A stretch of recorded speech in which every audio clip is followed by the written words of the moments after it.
Dave Chaffee reminds me of Brad Bellick from Prison Break series. Both jailers, both used to be dominant, they used to run things around their place, but now, later on, they lost their value, they weren't so dominant, and they struggled a lot. So the big question is, what is next for Dave Chaffee? Should he retire? Should he cut his weight?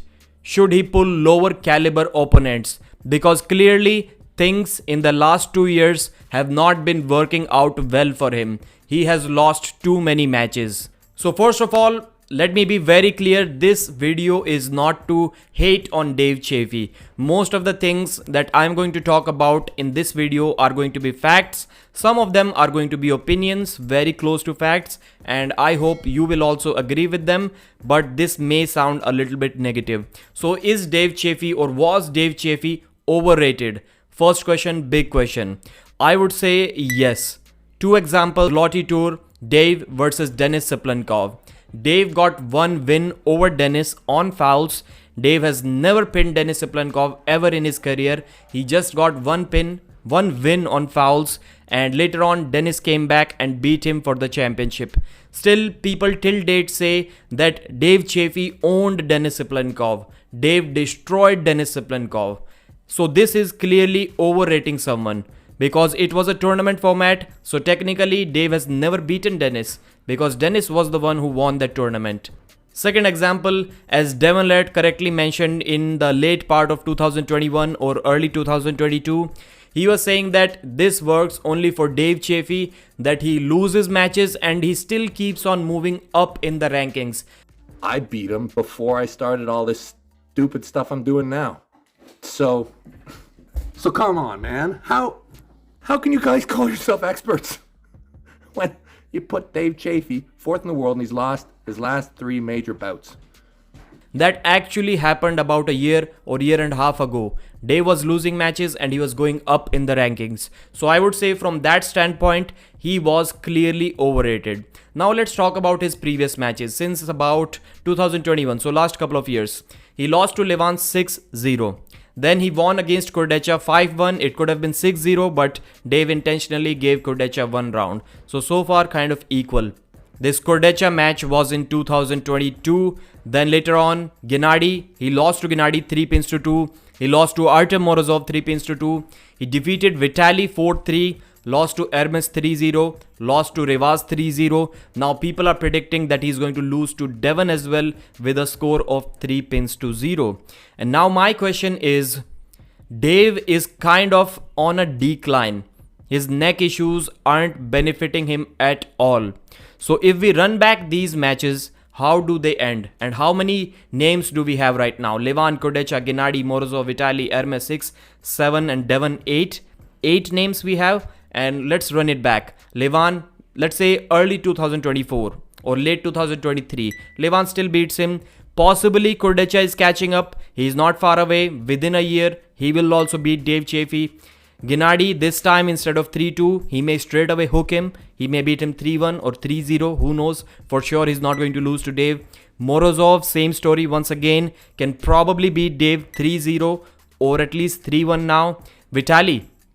Vitaly's shoulder issues are healing and Dave's neck issues are getting worse. So if we look at that way, then Vitaly may also beat Dave in a rematch. At least I would put my money on Vitaly if that rematch happens. Hermes, Rivas, they would still beat him. So in these last 7 matches, probably 6 months from now, Dave loses to all 7 of them. And maybe Devon also beats Dave on June 24th. So that's what, 8 people who can beat Dave. Now we're talking about Jerry. I recently did a poll and people always supported Dave over Jerry. But this time 64-65% people are saying out of 3,000 plus votes that Jerry is going to beat Dave. So he's the underdog there as well. So if Jerry can also beat him, then there are 9 guys. Denis Ciplenkov can also probably beat Dave. Zaur Pezulaev can also beat Dave. I think so. Then it becomes interesting. Because Dave is a legend of the sport. He's the highest top rated or top respected arm wrestler out of US when we talk about worldwide honor and respect, as close to John Brzezinski as possible. But At some point in every sport, but not so much currently in arm wrestling, losses do hurt the credibility, losses do hurt the aura, the career that the arm wrestlers have built over the last few decades. At some point, if Dave keeps on losing, the respect will go down. Before you say, Pradeep, that's crazy, how can the respect go down? Because the first thing that athletes should be respected for is the performance on the table. It should not be humbleness, it should not be how nice you are to your opponents. Performance, victories demand respect the most. I don't care if you're losing, I don't care if you're really honest or really humble. That is going to take your credibility down. Wins are the most important thing in any sport, everywhere. So now there are possibly 11 guys in the world who can beat Dave. So at this point, can we really say that he's top 10 in the world? Maybe currently he is, but surely in some time he won't be. So that is kind of Dave's decline that is already there. I wouldn't say it has started now. It probably started 2 years ago, and he is clearly on the decline and clearly off or on his way out of top 10. Then should he retire? I wouldn't say so. The man loves arm wrestling. There is big money in arm wrestling being offered right now. So retiring at this peak form of arm wrestling, peak time for arm wrestling, retiring at this point wouldn't make any sense. So clearly no, he shouldn't retire. Then should he pull in lower weight categories? That's the best option in my opinion. Dave, if you're listening to this, if you're not able to beat Devon at King of the Table 7, then you should cut down to 115 kilos. Just imagine Dave says that he has always been around 125 kilos. He looks lighter right now, but let's assume he's still 124, 125 kilos. So he must have to kind of force feed himself to get to that weight if that's his ceiling. So he lowers the carbs intake a little bit down to 121, 122 kilos, cuts water weight 5-6 kilos, bam, 115 kilos, perfect weight category. Then on match day bulks to 122 kilos, 123 kilos, the same weight, almost the same weight once again.